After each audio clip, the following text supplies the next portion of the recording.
Student, आज मैं topic ले रही हूँ डिटर्मिनेंट्स। सबसे पहले हमारा आता है definition. What is determinants? A square array of n square quantities enclosed between two vertical bars and written in the form। मैं डेफिनेशन जो है वो जनरल फॉर्म लेके एक्सप्लेन कर रही हूँ कि what is determinants. Determinants is a square array. Square means जो आप डिटर्मिनेंट लिखते हैं वो उसमें नंबर ऑफ़ रोज़ और नंबर ऑफ़ कॉलम्स होते हैं इक्वल होते हैं। रोज़ क्या होती है बेटा? They are horizontal lines and columns क्या होते हैं? Vertical lines. ठीक है, तो जैसे मैंने ये लिया है डिटर्मिनेंट ऑफ ऑर्डर 2, और जो आपके जो एलिमेंट्स हैं, जो क्वांटिटीज़ हैं, वो एनक्लोज होंगी बिटवीन टू वर्टिकल बार्स। दो आपने वर्टिकल लाइंस लगानी है बाहर, और अंदर आपके क्या आएंगे? एलिमेंट्स आएंगे। तो क्योंकि ये ऑर्डर 2 का है तो इसमें क्या होगा? Number of rows 2, number of columns 2। Column क्या होती है आपकी? Vertical lines. जो एंट्रीज़ हैं अंदर, वर्टिकल एंट्रीज़, वो क्या हैं? जैसे फर्स्ट कॉलम जो है उसमें कौन कौन से एलिमेंट हैं? A11 and A21। और जो सेकंड कॉलम है उसमें कौन से एलिमेंट्स हैं? A12 and A22। ठीक है, और रोज़ के एलिमेंट्स कौन हैं? जैसे फर्स्ट रो, उसके एलिमेंट्स हैं A11 A12। ये जो कि first A11 means first row and first column का एलिमेंट। ठीक है, इसी तरह जो सेकंड रो है उसके एलिमेंट्स कौन कौन हैं? A21 A22। जैसे A22 है, दिस मीन्स ये कौन सा एलिमेंट्स है? Second row and second column का। इसी तरह general form of determinant of order 3। तो इसमें कैसे ये जनरल फॉर्म कैसे आएगी? ये this is of order 3 means number of rows are 3, number of columns are 3। इसमें आपके पास ये फर्स्ट रो के एलिमेंट्स, ये सेकंड रो के एंड ये थर्ड रो के एलिमेंट्स हैं। तो this is of determinant of order 3। अब हमने एक डिटर्मिनेंट लिया है ऑफ ऑर्डर n का।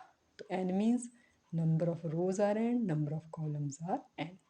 तो जैसे आपकी जो फर्स्ट रो है, ठीक है, तो उसमें ये आपकी फर्स्ट रो है, इसमें एलिमेंट्स कौन कौन आए? A11 A12 so on A1n means first row and nth column.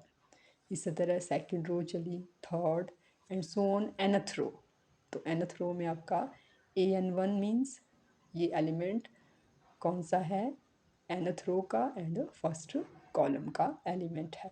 And ANN means this is element of nth row and nth column. This is determinant of order n. What do you understand by determinant? कि क्या होते हैं determinant? A square array means arrangement. A square arrangement of n square quantities means अगर ये order n का है तो इसकी जो एलिमेंट्स वो कितने होंगे? n square. इसी तरह अगर 2 ऑर्डर का है तो 2 स्क्वेयर मीन्स 4 एलिमेंट्स। अगर 3 ऑर्डर का है तो कितने एलिमेंट्स आएंगे? 3 स्क्वेयर मीन्स 9। जैसे ये आपके ऑर्डर 3 का डिटर्मिनेंट है तो इसमें कितने एलिमेंट है? देखिए 1 2 3 4 5 6 7 8 9। ठीक है, तो हमारे पास कितनी क्वांटिटीज़ होंगी? n square quantities enclosed between two vertical bars and return in this form. ठीक है, नाउ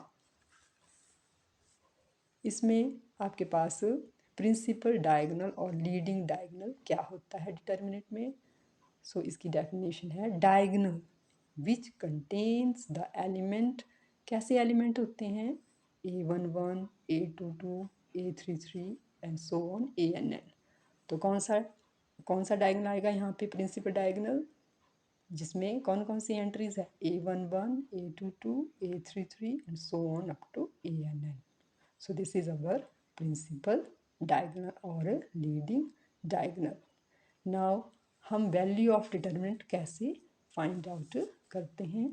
तो इसमें सबसे पहले हम देखेंगे कि अगर आपने डिटर्मिनेंट की वैल्यू फाइंड आउट करें तो उसके लिए कौन सा साइन होता है? जैसे value of determinant of order 2/2। तो इसके लिए आपके पास ये दो साइन हैं जो क्या इंडिकेट करते हैं? Value of determinant. ठीक है, तो उसके लिए जो आपका 2 वर्टिकल बार्स हैं और ये जो है वो डिटर्मिनेंट ऑफ ऑर्डर 2 का। तो इसकी वैल्यू कैसे फाइंड आउट करनी है आपने, एक आपने डाउनवर्ड एरो लगाना है और एक अपवर्ड एरो, ठीक है। अब इसकी वैल्यू क्या होगी, जो आपकी डाउनवर्ड एरो में दो एलिमेंट्स हैं वो आपने उनका प्रोडक्ट लिखना है, और जब आप अपवर्ड एरो वाले एलिमेंट्स लिखेंगे प्रोडक्ट में, लेकिन उससे पहले आपका क्या आएगा, माइनस साइन आएगा। तो this is the value of determinant of order 2। तो इसके लिए मैंने एग्जाम्पल भी लिए हुए हैं, जैसे आपके पास क्वेश्चन है कंप्यूट द फॉलोइंग डिटर्मिनेंट्स। तो ये आपके पास डिटर्मिनेंट है ऑफ ऑर्डर 2। तो इसकी वैल्यू कैसे फाइंड आउट करेंगे, जैसे आपने एक फिर से आपके पास आपके पास रोज़ हैं एंड 2 कॉलम्स हैं, ठीक है। तो आपने एक डाउनवर्ड एरो लगाना है, एक अपवर्ड एरो। तो इसकी वैल्यू क्या होगी, पहले हम डाउनवर्ड एरो के जो एलिमेंट्स हैं उनको मल्टीप्लाई करेंगे, तो 3 × 6। और जब आप अपवर्ड एरो वाली जो एलिमेंट्स हैं उनका प्रोडक्ट करेंगे, तो सबसे पहले क्या साइन आएगा आपका, माइनस इंटू माइनस आएगा, फिर उसके बाद क्या होगा, -2 × 5। तो देखिए आ गया 3 × 6 = 18। नाउ -2 × 5 हो गया -10, लेकिन बाहर भी माइनस है जो फार्मूले में था, तो माइनस माइनस क्या हो गया, +10। और ये कितना आंसर आ गया, 28। नाउ मैंने एक और एग्जांपल लिया है। नाउ दूसरा एग्जांपल है sine theta cos theta minus cos theta sine theta. तो इस डिटर्मिनेंट की वैल्यू हमने फाइंड आउट करनी है। तो ये क्या आ जाएगा बेटा, वैसे ही आपने राइट डाउन करना है एंड यहाँ पे आपने एरो लगाने हैं, एक डाउनवर्ड एरो एंड एक अपवर्ड एरो। तो आपका जो वैल्यू ऑफ डिटर्मिनेंट क्या आ जाएगी बेटा, sine theta into sine theta, और फिर माइनस, जब आप अपवर्ड एरो वाले एलिमेंट्स लेंगे तो सबसे पहले आपने माइनस लगाना है, फिर minus cos theta into cos theta, ठीक है। तो ये sine theta into sine theta sine square theta, and ये आपका अंदर मल्टीप्लाई करके दोनों एलिमेंट्स जो हैं वो क्या आ गया, माइनस कॉस स्क्वायर थीटा, एक बाहर माइनस है तो माइनस माइनस क्या हो गया, प्लस कॉस स्क्वायर थीटा।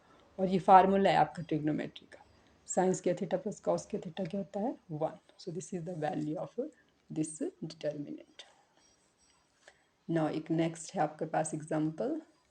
अब ये कम्प्लेक्स नंबर में है एंट्रीज, ठीक है, कुछ एलिमेंट्स जो है वो कम्प्लेक्स नंबर में है। तो इसका आपके डिटर्मिनेंट की वैल्यू क्या आ जाएगी बेटा, पहले आप एक डाउनवर्ड एरो लगाएंगे एंड एक अपवर्ड एरो लगाएंगे। अब इसकी वैल्यू क्या आ जाएगी, a into b a b minus c minus iota d into c plus iota d, ये अलग से मल्टीप्लाई होंगे। तो देखिए गया ए बी माइनस, ये क्या बन गया formula, a plus b into a minus b, वो क्या होता है, a square minus b square.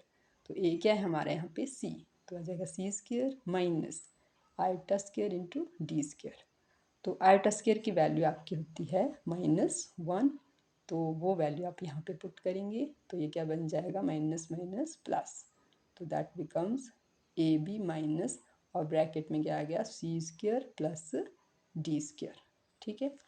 और फिर ये हम ब्रैकेट जो है वो ओपन कर देंगे, तो इन दोनों के साइन क्या हो जाएंगे, माइनस। तो हमारा आंसर क्या आ गया, इस डिटर्मिनेंट की क्या वैल्यू आ गई, a b minus c square minus d square. So this is the how we find the determinant of order 2. So student, I think you clearly understand this. So kindly like, share and subscribe my channel. और मैं next video में आपको order 3 का determinant कैसे find out करना है वो explain करूँगी। Thank you.